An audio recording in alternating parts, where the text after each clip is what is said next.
What do biblical scholars do when they get together with each other? In this episode, it's going to be quite different. I'm going to be interviewing women and men on the street, as it were, at the annual meeting of the Society for Biblical Literature. It also is the annual meeting of the American Academy of Religion. I tend to go to the SBL, Society of Biblical Literature, functions more than the AAR functions. But either way, I wandered around the book hall, which is a massive convention center with lots of publishers and schools and various people setting up booths and selling books. And they were also selling things like back massage devices as well, because we all have bad backs, I guess, because we're all old people. But this is the annual convention. It moves around. This year it was in Boston. Next year it'll be in Denver. Then it'll be D.C. and then San Diego. But this is where all the people from around the world come to meet with each other and go into sessions, as you'll hear them called, where they will meet with people on their specific interests. So there can be a Gospel of Mark section. There can be trauma theory in the Gospel of Mark. There can be female trauma theory in the Gospel of Mark. Those are all possible sessions. You can have anything you can think of.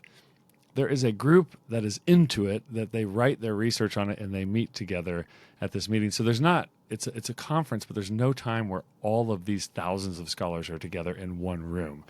I also go to the Institute for Biblical Research conference that is within this conference. It gets confusing, which is basically confessional Christian scholars, so not Catholic or Orthodox, but Protestant scholars who are confessional scholars who attend this meeting as well. That's right. I think by the numbers, it would be true that most biblical scholars are not confessional. They're agnostic or atheist, or maybe have various relationships with their church. But it's just not a given that when you walk into a room at this meeting that you're going to be with other like-minded people from your same denomination, or even that they would be a Christian. They might be a complete atheist, right? And so the questions will stand that we scrutinize each other's work, whether you believe it's about the God of the universe or not. I've seen some really weird conversations on Twitter where people were calling these things heresies being talked about, and I'm like, they're not Christians, so technically I don't think they could be heresies. But people talk about everything, and it doesn't matter whether you believe it or not. So that's the group that I'm going to be interviewing.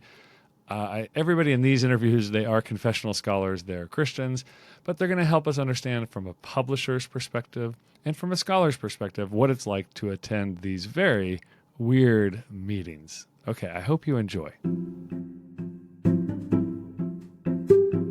Okay, I'm here with Luke Lewis of Langham Publishing at SBL 2025. Luke, what is Langham doing here? Maybe actually you could start by just describing where we're at and what it looks like in here.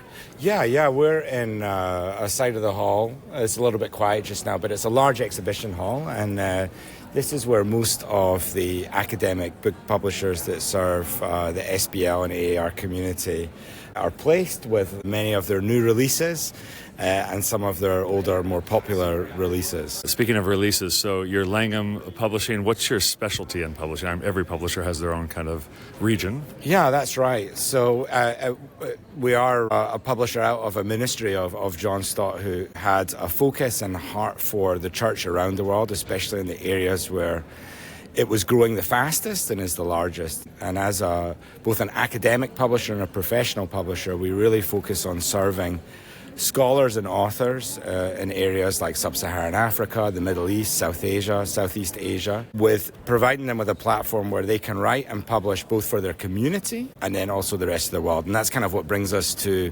the AAR SBL here in North America, is really to engage with scholars from around the world and let them know about some of the great things that are being published elsewhere in the world. Okay, cheeky question. What's the worst behavior you've seen by scholars, excepting me? What kind of things do scholars do that maybe are weird or... Yeah, I mean, well, there's lots of weird things, but I think what stands out sometimes, especially when we think about the kinds of books that we publish, context is important. Everybody thinks and writes and engages with Scripture from their context. And sometimes people forget that. They don't think that. They think where they are standing is the standard. And I would say one altercation, but one experience I had a few years ago was where someone approached me and said, what is the point of me reading this book on public theology from an African perspective? I'm not African. And we had a little conversation about why it was important, because it brought you a new perspective. Sometimes you could read on something that didn't contain baggage from your own side, especially when it comes to public theology. This person disagreed with me, but then brought out a book from his bag that he was the author of, and he asked me how he could get this distributed in Nigeria. So there you go. That's horrible. Yeah, I think it felt like an SNL skit. Yeah. So there we go. Did you say, is this a bit? Are you having me on right now? Thank you, Luke Lewis with Langham Publishing. Yeah, pleasure. Thanks so much, Drew.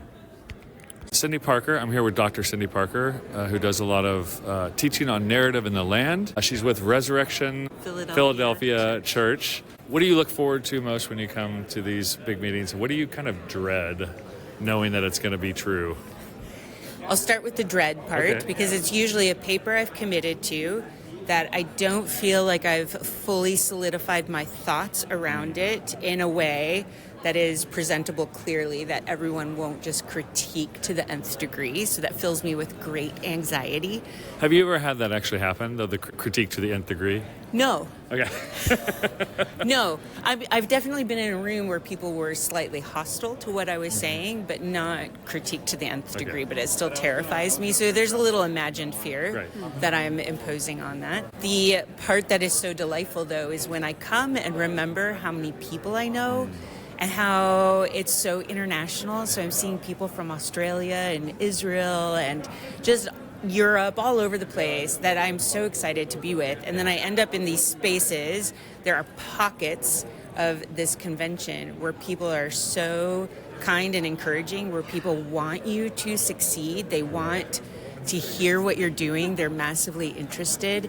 And once I'm reminded, I get to have those conversations when I'm here. It's so fulfilling. Pockets of those people suggest that there are other spaces that are not pocket-sized where you don't have such kindness and encouragement. There are sessions where there's a lot of ego in the room. There's a lot of like senior scholars who are actually beating down kind of the newer scholars who are coming, or people who are dropping names, proving who they know, how they know it, kind of throwing elbows to create space for themselves. So there's those pockets, and they can be interesting to participate in, even just to see. But the ones that are actually nourishing are the people who want to exchange ideas. They're expressing curiosity first and foremost, even if they don't agree with what you're saying. The curiosity is the first thing they come at you with, and those are the best. Yeah, I remember being warned about, people's egos and name dropping. N.T. Wright told me when I was praying with him personally that I should worry about that. Okay, what's some bad behavior at this conference that scholars kind of exhibit? Well, pride. Let's just do that. Note to the listener, she is looking right at me judgmentally. No. But I would agree with Megan that people who stand in front of a room and read a script and it's not paced well, there's something, we just can't listen and pay attention to someone who's reading in a monotone voice without any kind of break. So in that way, I feel like their presentation skills don't match their idea, and their presentation skills are so bad, I don't care what their idea is. Yeah. Okay, so I have both Megan and Cindy Parker here. I'm going to ask you both. What do you make of the fact that we're all professional educators, and that people give sometimes very bad, they seem to be bad teachers? What do we do with this? Oh, amen. Okay. She just amen. So, what do you do with that? I feel sorry for their students already. Cindy, I know both of you are very good teachers. If you could coach somebody, like if say they said, "Hey, Cindy, I know you're a good teacher. Help me because I just monotone read a paper with a new idea every other sentence," what would you say to them? Most audiences, not all, but lots of audiences want you to succeed in what you're trying to communicate. And so they want you to look at them and be interested. And so anything from eye contact to looking to the person in the back row of whatever place you're in, using hand gestures, even smiling goes a really, really long way. Oh, I got to do that smiling thing.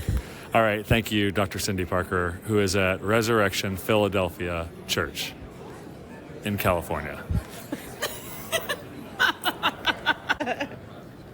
Okay.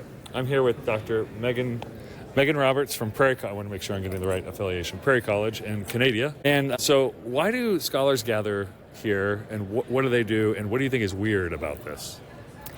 I think any time you get a gathering of all the same type of people, it's going to be a little weird. But that's why we love it, because we get to have all the conversations with all the people, and everybody knows what you're talking about when you use all of your specialized terminology, and they get excited about it too. So this is probably the primary reason we all come, because we get to have all the conversations and everybody understands what we're talking about. It's so great. And we get free books or books at a discount. We get to test our ideas. We get to have conversations and feedback and expansion, because we interact with people who give us new ideas. That's perfect. And the free books thing, I just had talked to one of the publishers about. That's what annoys them the most, is people coming up going, what can I get for free? And they're like, we don't give away free stuff. How do you describe what you're doing to your students when you say, I'm going to this conference? Do you try to help them understand what you're doing here? Yeah.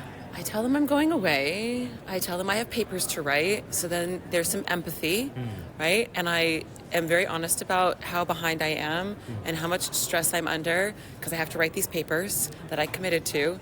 And then they look at me very strangely because I did this voluntarily. It wasn't assigned. But yeah, then I tell them and I'm not being paid. I'm paying to do this. Right. So weird. And then I tell them what I'm writing on, and that often generates interesting conversation with my students, and they ask me good questions. And then I get to come back and I get to tell them, yeah, my papers went really well, and I met these cool people, and they asked me these cool questions about my work. And so I do try to explain it, although it's a bit mysterious. Yeah. And it's got to be good for the students to hear you excited about something that is probably hard for them to get excited about. Yeah, definitely. Final question. What is the worst scholar behavior you've seen here at the conferences? And it doesn't have to be this year. It can be any time. Not timing your presentation and just reading it in a monotone. Shoot me now. Yeah, it is weird to have people just stand there and read. And then you'd think they would do the word count and figure out how many words per minute. Yeah. How far have they gone off for you? Google. How many words is a 20-minute presentation? Right. Then just do it. Yeah. Just do it. Just consideration for your colleagues. Yeah. Okay. Thank you, Megan. My pleasure. I'm here with Anna English at the Baker Academic booth.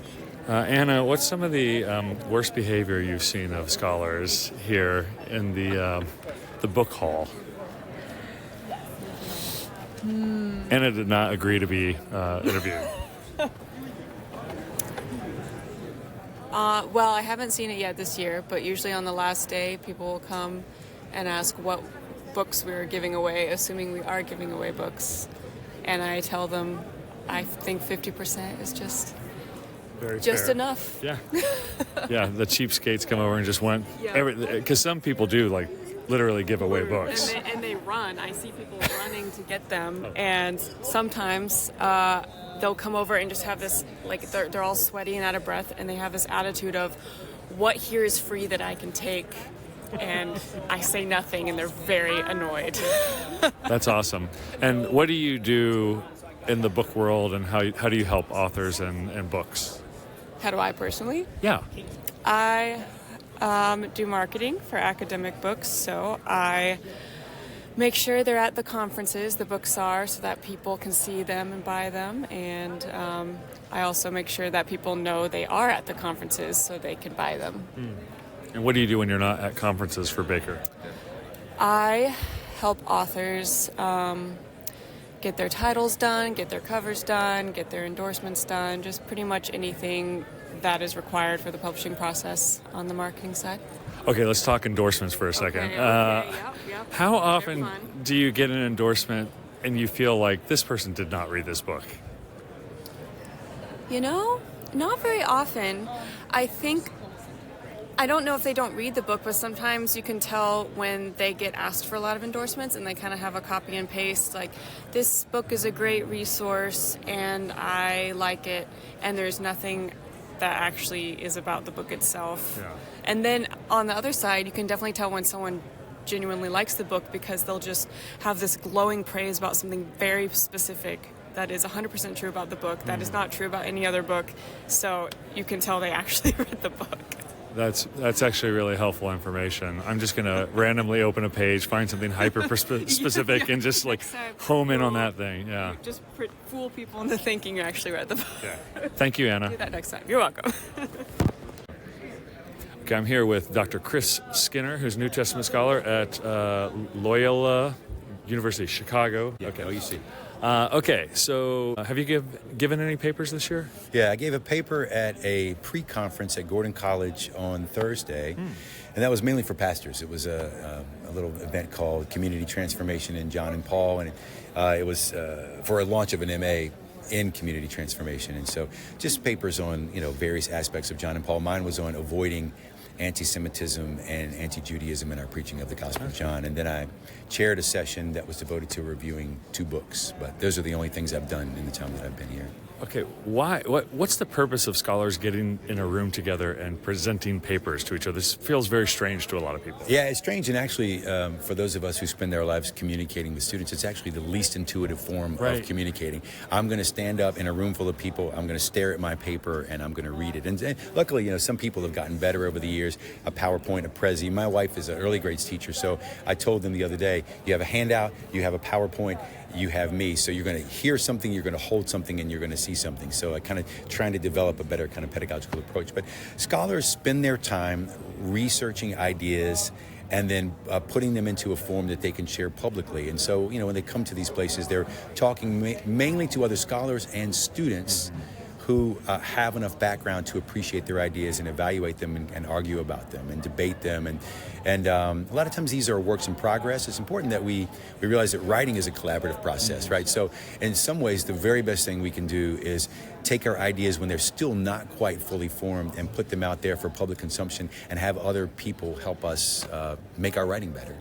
Yeah, it just struck me as you said that most students, or I shouldn't say most, students often get their feelings hurt when we critique their writing. I think, like, I do this. I go out of my way to get critique. Yeah, for sure. And so what do you recommend for younger scholars?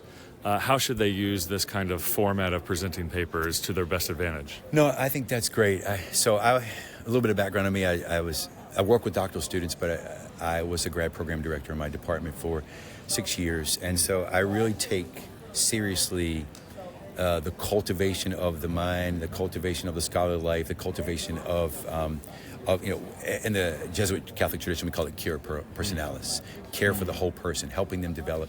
And I know there have been times in my own development where I didn't have thick enough skin, and I got my feelings hurt, or I was made insecure by comments. But the truth is that the only way you can get better at something in life, especially if you want to be an expert, is to be around people who are better. When I was growing up playing sports, my dad would always say, you need to be around people who are better than you. Like, you're going up for a shot, somebody smacks your shot out of the sky, and you're like, okay, I got to find a better way to get around that. I got to find a better way to make it to the basket. The only way you can become better is by being around people who are already better than you so that they can sharpen you. And so the encouragement that I often have to students is you want to be in a space where you can realize there's a lot that I don't know. I'm surrounded by people who know a lot more than me. So instead of taking this as an opportunity to, like, I'm going to be the expert and I'm going to lecture other people, I'm going to come in with a humble attitude and say, okay, my knowledge is limited and I'm surrounded by people who know more than me. So let me approach with a spirit of kind of real existential and interpretive humility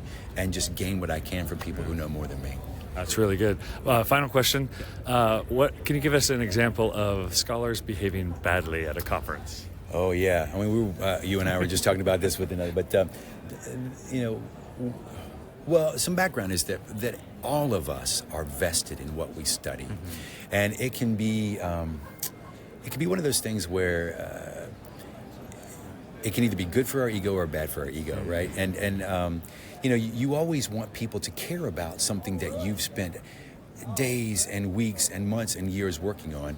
And so sometimes you can get to a place like this, and a lot of times it's driven by insecurity. People can feel insecure about, I see this other person getting real attention to their work, and I'm not really getting any attention. So one of the things that will often happen is people will stand up in a room where there's designed to be a Q&A. And when we were just talking about this, people will say, well, this is more of a comment than a question. And then they'll often pivot to their own narrow parochial area of research that has really nothing to do or very little to do with what has been talked about, as a way of shoehorning it in to say, kind of in a lesson sort of way, hey, look at me, look at me, look at me. Right. And the problem is that that's ubiquitous. And it's not just early career scholars. It's people that have been doing it for years and years and maybe feel somewhat insecure about their place in the field. All right, Dr. Christopher Skinner is giving us the psychology of the Society of Biblical Literature. Thank you very much. Yeah, my pleasure.